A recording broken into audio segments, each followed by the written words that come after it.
Hello everyone, my name is Imanshu Mandal and today we are going to solve exercise 1.3 of chapter 1 real numbers for class 10. ठीक है, तो आज हम exercise 1.3 करने वाले हैं. 1.2 हमने लास्ट लेक्चर में किया था और लास्ट लेक्चर में आई होप आप सबको समझ में आया होगा कि the fundamental theorem of arithmetic क्या होती है and what are the uses of fundamental theorem of arithmetic. ठीक है, तो today our topic for exercise 1.3 is look at here. So now exercise 1.3 is totally based on irrational numbers. That means we are revisiting the rational numbers. The irrational numbers. Okay? तो आज हम irrational numbers के बारे में पढ़ेंगे. तो कुछ theorems हैं important और हम rational number irrational number को proof कैसे करते हैं. कोई नंबर आपका irrational है या rational है वो भी आज हम देखेंगे on the basis of these theorems. तो द थ्योरम नंबर 1 ध्यान से देखेंगे. The theorem number 1 is let P be any prime number. कि हमारा P जो है कोई भी एक प्राइम नंबर है, right. Then if P divides A square then P also divide A. मीन्स कहने का मतलब क्या है कि अगर हमारा कोई भी नंबर है a where a is a positive integer,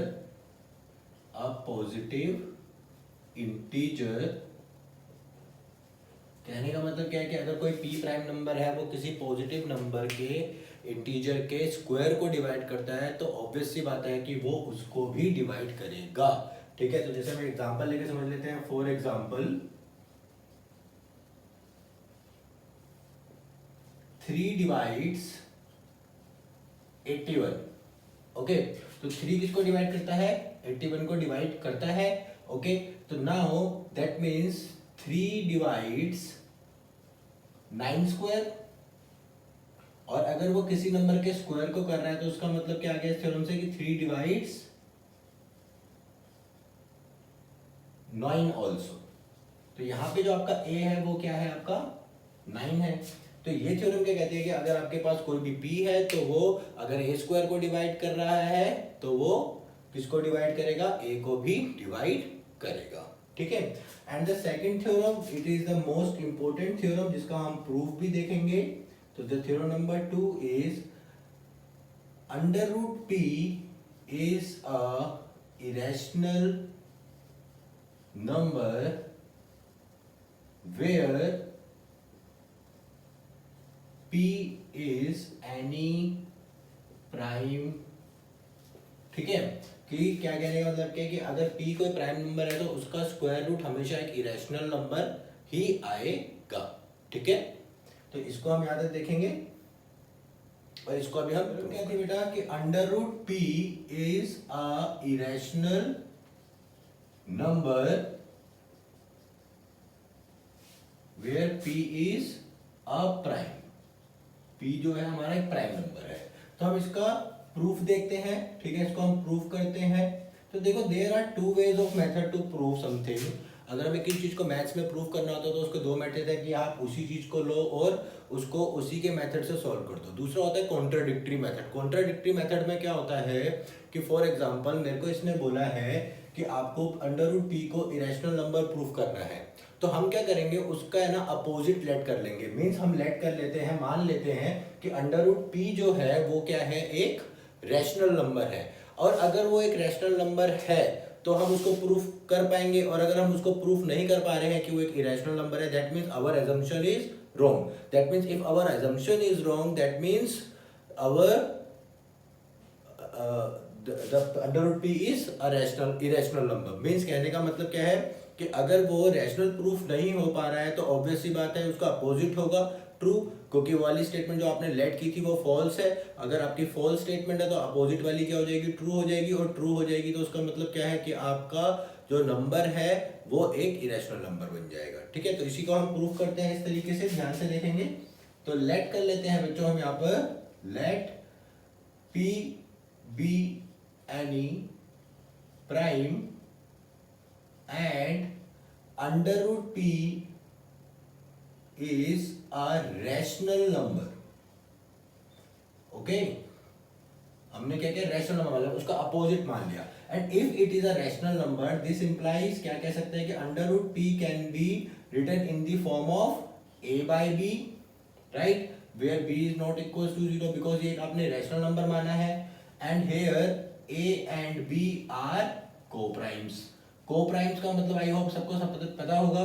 को-प्राइम्स वो नंबर्स होते हैं बेटा जिनके बीच का जो HCF होता है वो हमेशा 1 आता है, ठीक है, जैसे कि 8 और 9, 8 and 9 are not prime numbers but they are co-prime because इन दोनों के बीच में कोई भी 1 को छोड़कर हाईएस्ट कॉमन फैक्टर नहीं होगा, means these two are only divisible by 1। तो अगर कोई भी दो नंबर्स ऐसे हैं जो ओनली डिविजिबल बाय 1 है तो उनको हम क्या बोलते हैं, को-प्राइम्स बोलते हैं। Means 8 is a co-prime of 9 and 9 is a co-prime of 8। Okay तो ऐसे बहुत सारे हो सकते हैं पेयर्स। तो नाउ हमने यहाँ पे ये लेट कर लिया, तो नाउ हम यहाँ पे क्या करते हैं, अब it can be written as under root P into B is equals to A, right. तो अगर मैं यहाँ पे कर देता हूँ squaring both sides, squaring both sides then we will get, ध्यान से देखेंगे, this is p into B square is equals to A square, और हम बोल सकते हैं कि B square is equals to A square divided by p, right. तो यहाँ पे अगर हम देख रहे हैं कि a square is completely divided by p, completely divided कैसे है, क्योंकि बी स्क्वायर एक आपको फिक्स नंबर मिल रहा है, तो means p a square is completely divided by p। तो जब हमने थ्योरम पढ़ी थी theorem number 1, according to theorem number 1 if p divides a square then p divides a, और अगर p डिवाइड करता है a को तो that means a can be written in the form of p into c, c where c is any integer. अब देखो अगर ये कंप्लीटली डिवाइड करता है तो कुछ क्वेश्चन तो आएगा, उस क्वेश्चन को हमने क्या मान लिया है, c मान लिया है। तो it is the equation number 1, this one is equation number 2। तो देखो फ्रॉम फर्स्ट एंड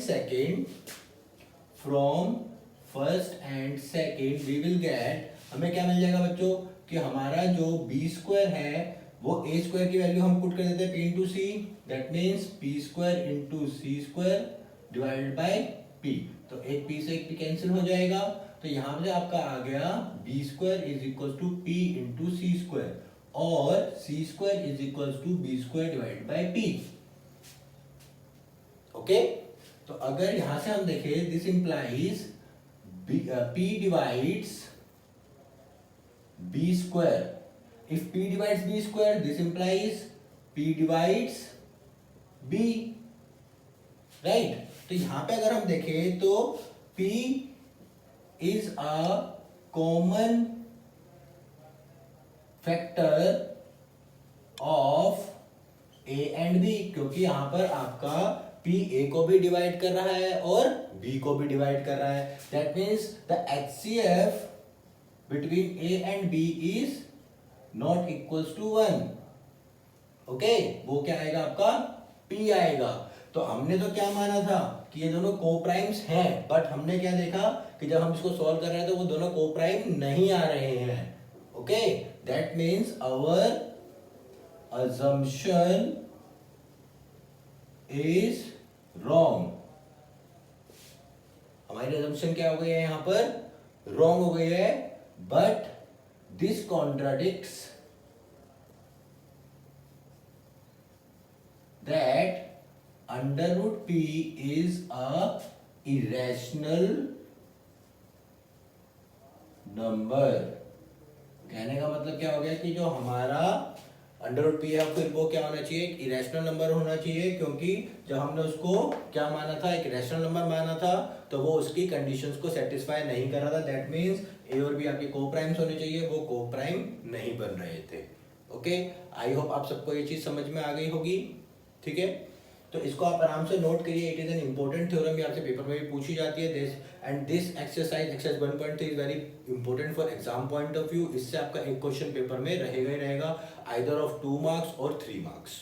ठीक है, तो इसी के आगे हम इसको और सॉल्व करते हैं। जैसे कि अब आपको वहां पे जो क्वेश्चन मिलेगा उसके अंदर वो वैल्यू दे सकता है आपको p की, that means they can give you like √2, √3, √5 and so on. तो as example number question number 1 of exercise 1.3 is prove that √5 is an irrational number. तो इस क्वेश्चन को किस तरीके से करेंगे, तो आपको क्या करना है, अपनी लैंग्वेज बिल्कुल यही रखनी है, क्वेश्चन की रिप्रेजेंटेशन, अपने सॉल्यूशन की रिप्रेजेंटेशन यही रखनी है, बस you can change the value of p by 5।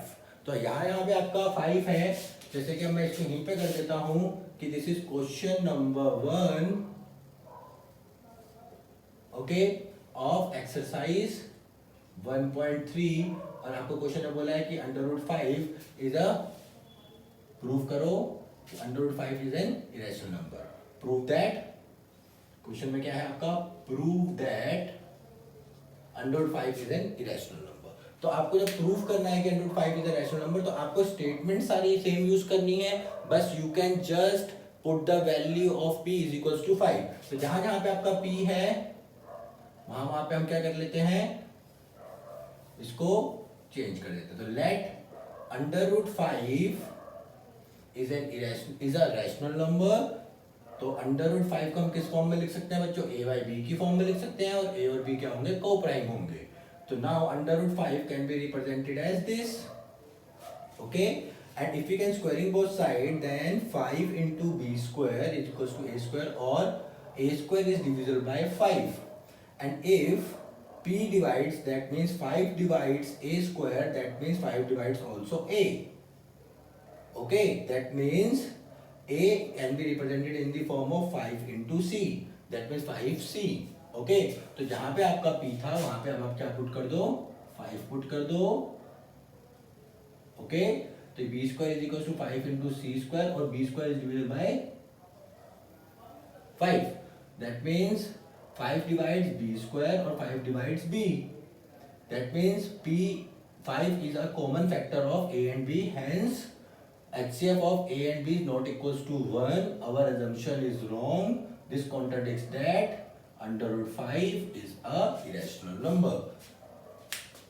काफी इजी है, ठीक है। तो आपको यहाँ पे दिखाई दे रहा है कि बस आपने, अगर मैंने कुछ भी चेंज नहीं किया है, मैंने सारी की सारी लैंग्वेज, सारा का सारा स्टेटमेंट, सारा का सारी रिप्रेजेंटेशन बिल्कुल सेम रखी है, we can just change the value of p, जो आपको p की वैल्यू दी है आप उसको जस्ट चेंज कर दीजिए। तो एक तरीके से ये क्वेश्चन जो है आपका पेपर में पूछा ही जाएगा इन फर्स्ट टर्म और इन मिड टर्म, और आपका फाइनल्स में भी कई बार पूछा जाता है। तो इस टाइप के क्वेश्चंस को आपने ध्यान से करना है, ठीक है। तो मैंने आपको ट्रिक बता दी है, आपको सिर्फ ये स्टेटमेंट को 2-4 बार लिख के देखिए, 2-4 बार में आपको ये याद हो जाएगी, then you can solve for √2, √3, √5, √7, √11। तो आपको किसी के लिए भी आप इसको इजीली प्रूफ कर सकते हो। तो जो क्वेश्चन पेपर में आएगा वो क्या आएगा बच्चों, सिर्फ आपको वैल्यू चेंज कर देंगे, बट प्रूफ आपको सेम करना है, तो आपको काम सेम करना है बस।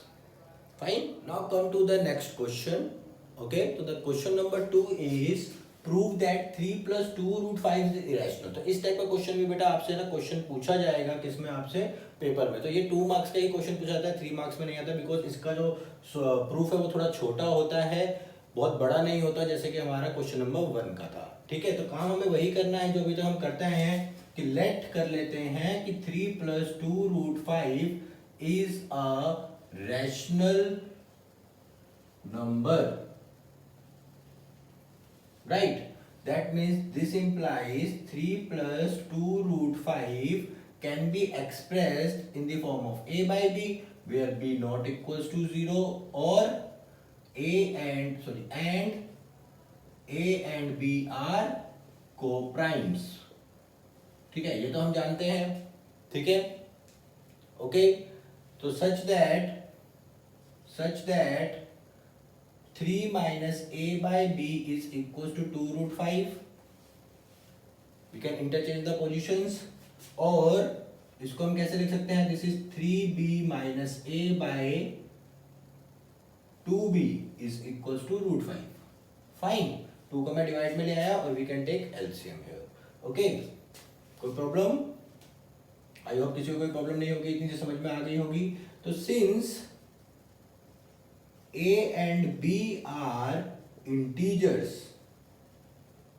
A and B are integers, so that 3b minus A divided by 2b is a rational number. अब देखो कैसे रैशनल नंबर होगा. अगर मैंने a एंड b हमारा क्या है, इंटीजर है, 3 इंटू बी भी हमारा एक इंटीजर आएगा. इंटीजर में से माइनस करेंगे इंटीजर को तो again an integer. It may be positive और नेगेटिव. ठीक है. और अगर यहाँ पे इंटीजर तो इंटीजर को इंटीजर से डिवाइड करते तो again we will get an integer. ठीक है. तो ये आपको एक रैशनल नंबर ही मिलेगा, चाहे वो डेसिमल फॉर्म में हो चाहे वो आपका नॉर्मल फॉर्म में हो. मींस p बाई क्यू की फॉर्म आपको यहाँ पे मिलेगी. But as we know that under root 5 is irrational. Okay, because we know that by using the theorem under root p is irrational if p is prime. So here 5 is prime, that's why under root 5 is irrational. So a irrational number cannot be equals to a rational number. ठीक है. तो a irrational number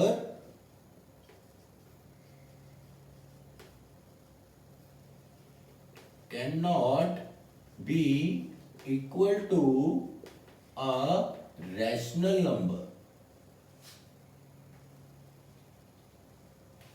okay बेटा. The contradiction, तो यहाँ पे हमारी contradiction आ गई कि एक रैशनल और एक इरेशनल बराबर नहीं हो सकता. This contradiction arises that this contradiction arisen that our assumption is wrong or false. Hence 3 plus 2 root 5 is a irrational. ठीक है. वो क्या हो जाएगा, एक इरेशनल नंबर हो जाएगा. तो यहाँ पे अगर आप देखें तो जब भी आपको इस फॉर्म में मिलता है मीन्स सम ऑफ इरेशनल और irrational, sum of difference of rational और इरेशनल, वो हमेशा क्या रहेगा बेटा आपका, ऐसी तरीके से इरेशनल ही रहेगा. ठीक है. तो इस चीज को नोट करेंगे सब. बहुत ही छोटा क्वेश्चन है और ये 2 मार्क्स में आपका पूछा जाता है. अगर पेपर इजी होगा तो 3 मार्क्स में भी पूछा जा सकता है. ठीक है. तो it depends on your teacher who can make the question paper. Fine. तो अब मैं आपको कुछ इंपॉर्टेंट पॉइंट्स बताने वाला हूं, उनको देखते हैं. तो अब मैं आपको कुछ इंपॉर्टेंट पॉइंट्स बताने वाला हूं रैशनल और इरेशनल नंबर्स के.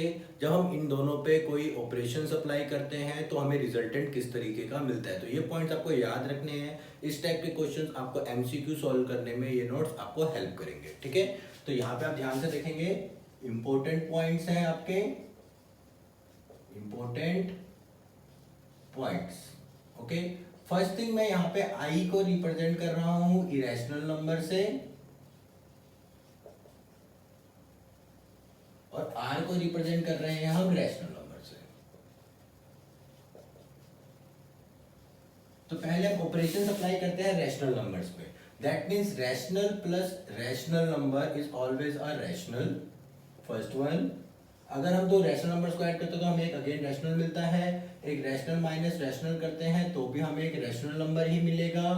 थर्ड, अगर मैं रैशनल को मल्टीप्लाई करता हूँ रैशनल से तो अगेन मेरे को एक रैशनल नंबर ही मिलेगा. फोर्थ, अगर मैं रैशनल को डिवाइड करता हूँ रैशनल से तो अगेन मेरे को एक रैशनल नंबर ही प्रोवाइड होता है. तो मीन्स अगर 2 रैशनल नंबर्स की बात हो रही है तो हमेशा हमें एक रैशनल नंबर ही मिलेगा. बट अगर हम आ जाते हैं इरेशनल्स पे, अगर रैशनल और इरेशनल को ऐड करते हैं तो हमें इरेशनल मिलता है. अगर इरेशनल माइनस रैशनल करते हैं तो भी हमें इरेशनल मिलता है. अगर हम इरेशनल इंटू रैशनल करते हैं तो भी हमें इरेशनल ही मिलेगा. और irrational into divide by rational करते हैं या रैशनल डिवाइड बाय इरेशनल करते हैं तो अगेन हमें इरेशनल नंबर ही प्रोवाइड होगा. ठीक है. रैशनल डिवाइड बाय, तो इसको मैं इस तरीके से लिख देता हूँ, चाहे आप रैशनल को इरेशनल से करो चाहे इरेशनल को रैशनल से करो, अगेन आपको क्या मिलने वाला है, इरेशनल ही मिलेगा। बट जो इम्पोर्टेंट पॉइंट्स है वो यहाँ पर हैं कि अगर मैं एक इरेशनल को इरेशनल में ऐड करता हूं तो हमें हमेशा इरेशनल ही मिलता है। 10th one, irrational minus irrational is always irrational. 11th one, अब यहाँ पे ये थोड़ा इंपॉर्टेंट पॉइंट्स है दोनों कि अगर आप इरेशनल इंटू इरेशनल करते हैं तो यहाँ मे बी रैशनल और इरेशनल। हाउ, देखिए मैं आपको एग्जांपल देता हूँ। अगर मैंने किया √2 into √2, both are irrational numbers, we will get a rational number. तो यहाँ पे तो आ गया हमारा रैशनल नंबर, राइट। अगर मैंने किया √2 into √3, that means this is √6, this is an irrational number, right. तो वो डिपेंड करेगा आपको कि नंबर्स किस तरीके के हैं, तो आपको चेक करना पड़ेगा।